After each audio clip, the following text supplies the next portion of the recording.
Hello friends, कैसे आप सब लोग and thanks for watching my channel. तो एक और हफ्ता ख़त्म हो चुका है और एक शॉर्ट वीक था क्योंकि बीच में एक दिन छुट्टी भी था। और अगर आप पिछले 2 हफ्तों का वीडियो देखेंगे तो मैं लगभग यही बोल रहा हूँ कि थोड़ा सा प्राइस को मूव करने दीजिए। और प्राइस फ्लैट हो रहा है, कहीं ना कहीं नेगेटिविटी आ रही है, ये कंसोलिडेशन आ रहा है। तो जब आप देख रहे हैं कि इस तरीके का ट्रेंड है तो फ़िलहाल हट जाना चाहिए बाज़ार से। और ये क्लोज़ है, आप देख सकते हैं निफ्टी का क्लोज़ है ये फ्राइडे का। और जहाँ तक बैंक निफ्टी है उसका भी आप क्लोज़ देख रहे हैं कि लगभग लगभग 422 पॉइंट नीचे है बैंक निफ्टी फ्राइडे के दिन, और 234 पॉइंट्स 234 पॉइंट निफ्टी नीचे है। और पिछले 5 दिन का आप ट्रेंड देखिए कि ऊपर गया और ऊपर से नीचे आ गया। वहीं अगर हम बैंक निफ्टी का भी ट्रेंड देखें तो लगभग लगभग एक ही जैसा ट्रेंड है। तो कहीं ना कहीं निफ्टी और बैंक निफ्टी अब एक ही लाइन में सिंक होते हुए नज़र आ रहे हैं, क्योंकि बैंक निफ्टी कहीं ना कहीं आउट परफॉर्म कर रहा था निफ्टी को, लेकिन पिछले 5 दिन का ट्रेंड एक जैसा हो गया है। अब एक बार 1 महीने का ट्रेंड हम देख लेते हैं। ये बैंक निफ्टी का ट्रेंड है और ये निफ्टी का ट्रेंड। अब देखिए आप, दोनों का ट्रेंड अब आपको एक जैसा दिखेगा। तो पिछले हफ्ते का जो मूव हुआ है वो निफ्टी और बैंक निफ्टी को एक लेवल पे लाके कहीं ना कहीं ट्रेंड वाइज आपको खड़ा कर दिया है। तो ये तो हो गई अभी तक का क्या परफॉर्मेंस रहा है उसकी बात। आगे हम देखेंगे कि जो सेक्टोरल परफॉर्मेंस है निफ्टी और बैंक निफ्टी का वो किस तरीके से है। और यहाँ पे देखिए, बैंक निफ्टी हो, ऑटो हो, फाइनेंशियल सर्विसेज हो, एफएमसीजी हो, आईटी हो, मीडिया मेटल, मतलब ओवरऑल सब गिरा है। ओवरऑल आप देखिए करीबन यहाँ पे 1.25% तक कोई ना कोई इंडेक्स गिरे हैं। और नीचे आपका 0.5% से लेके 0.25% तक यहाँ पे ओवरऑल इंडेक्स का जो परफॉर्मेंस है वो सेक्टोरल इंडेक्स का वो नेगेटिव ही रहा है। तो ये चीज़ आपको यहाँ पे क्लियरली देखने मिल रहा है। तो अब आगे देखेंगे कि हो क्या रहा है और क्या हो सकता है। लेकिन उससे पहले, तो चार्ट देखने से पहले आप यहाँ पे देख सकते हैं कि ऑप्शन चेंज जो है वो क्या कहता है, एक बार वो भी हम चेक कर लेते हैं। तो जो निफ्टी का क्लोज़ हुआ है वो 22,500 के आसपास हुआ है। तो यहाँ पे आप देखिए कि जो यहाँ पे ओ आई बिल्डअप हो रहा है, एक 22,600, 700, 800 हर 100 पॉइंट में दिखेगा। वहीं नीचे जो आपका पुट में बिल्डअप हो रहा है 22,200 पे।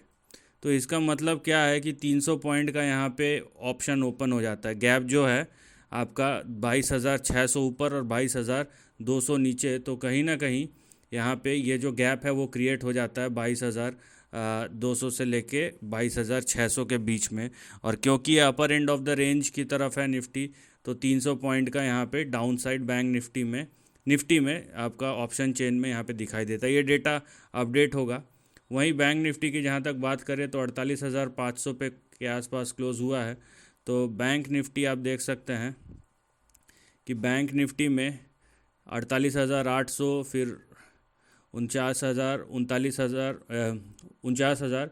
उसके बाद आप देखिए कि 49,000, 39,000, 49,500, और उसके बाद फिर 50,000। यहाँ पे सब पे आपको ओ आई बिल्डअप होते हुए दिखाई देगा।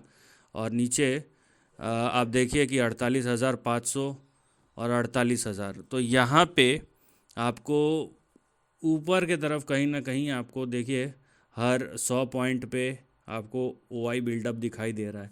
तो रेजिस्टेंस तो यहाँ पे है। अब ये मंडे को कैसे अपडेट होता है उसके बाद क्लैरिटी आएगी। लेकिन निफ्टी हो या बैंक निफ्टी, दोनों में कहीं ना कहीं रेजिस्टेंस आपको दिखाई देगा। तो अब चार्ट पे चलते हैं कि चार्ट क्या दिखाता है। ये निफ्टी का चार्ट है। अब देखिए निफ्टी का जो चार्ट है यहाँ पे ब्रेकआउट देने की तो कोशिश किया है, लेकिन वो ब्रेकआउट सक्सेसफुल नहीं हो पा रहा है। ठीक है, तो ये निफ्टी का चार्ट है, आप देखिए। और ये ब्रेकआउट हुआ था इस रेंज के ऊपर, अब फिर से इसी रेंज के नीचे आ गया है।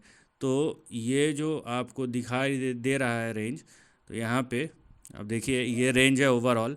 तो ये रेंज जब आपको दिखाई देगा और अगर ये प्राइस परफॉर्म नहीं करता है निफ्टी का, खासकर यहाँ पे देखिए आप, ये जो लेवल है 22,542 43 का, अगर ये इसके नीचे ही रहता है या 22,500 के नीचे ही रहता है, तो आपके जो अगले दो बड़े सपोर्ट होंगे वो 21,720, और यहाँ पे देखिए आप, आपके जो अगले दो बड़े सपोर्ट होंगे 21,900 और 21,720। ये रेंज जो है अब ये खुल चुका है। वही चीज़ बोल रहा था, क्योंकि यहाँ पे कहीं ना कहीं एक तरीके का फटीक दिखाई दे रहा था, और ये फटीक जो है अगर ये 22,500 के आसपास है, लेकिन बहुत ही छोटा सा गैप है 22,500 और 22,550, तो अगर ऊपर की तरफ गया तो फिर से ये ऊपर ही जाएगा।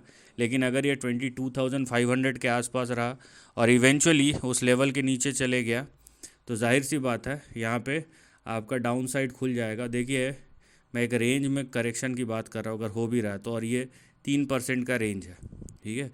इतना बड़ा कुछ नहीं है कि बहुत लोग अननेसेसरी उसको एक हाइप कर देते हैं। तो एक रेंज के अंदर ही है, अगर कुछ होता है वो बाज़ार इंडिकेट करेगा। तो जो है आप वहीं उसी को देखिए और वहीं तक रहिए। तो यहाँ पे 2-3% का डाउन साइड ओपन अप हो सकता है। वहीं पे जब हम डिस्कस करेंगे या बात करेंगे निफ्टी बैंक के बारे में कि वहाँ पे क्या दिखाई देता है, तो ये निफ्टी बैंक का है कि निफ्टी बैंक बल्कि ज़्यादा स्ट्रॉन्ग दिखाई देता है, क्योंकि निफ्टी बैंक के पास एक एडवांटेज है। लेकिन वहाँ पे भी आप देखिए निफ्टी बैंक का जो चार्ट है वो क्या कहता है यहाँ पे, कि एक तरीके का कहीं ना कहीं छोटा सा, let me show it to you. यहाँ पे देखिए एक टॉप फॉर्मेशन छोटे लेवल पे हुआ ही है। अब बात होती है कि क्या इस टॉप के ऊपर जाता है या नहीं जाता है। तो यहाँ पे जब आप देखते हैं कि बैंक निफ्टी का प्राइस परफॉर्मेंस, तो इस तरीके का कुछ ट्रेंड नज़र आता है, ठीक है। मैं खाली यहाँ पे डॉट्स को कनेक्ट करता हूँ और कुछ नहीं।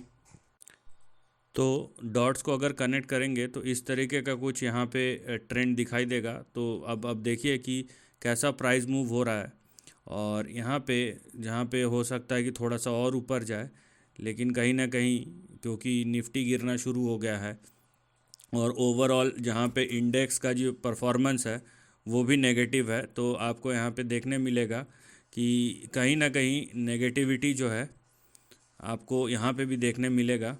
और बात यह है कि हमें लेवल्स पे जहाँ तक ध्यान देना है, तो 49,000 का यहाँ पे लेवल जो है ये आपका कहीं ना कहीं ऊपर रेजिस्टेंस है। नीचे आपके जो यहाँ पे लेवल्स जो है वो खुल सकते हैं, वो होंगे 46,000 से 47,000 के आसपास। अब ये डिपेंड करता है कि होता क्या है, क्योंकि अगर ये फिर से राइज़ करना शुरू हो गया, और ख़ासकर जब तक बैंक निफ्टी जो है इसके पास, निफ्टी के पास जो चीज़ नहीं वो बैंक निफ्टी के पास है, क्योंकि बैंक निफ्टी इस लेवल के ऊपर ब्रेकआउट दिया था। ये कौन सा था? ये था 48,200 के आसपास या 48,190। तो जब तक बैंक निफ्टी 48,190 के ऊपर है तब तक ये अप ट्रेंड में है। अगर इसके नीचे गया तो ये 46,000 से लेके 46,600 से लेके 47,000 के बीच में यहाँ पे रेंज खुलेगा।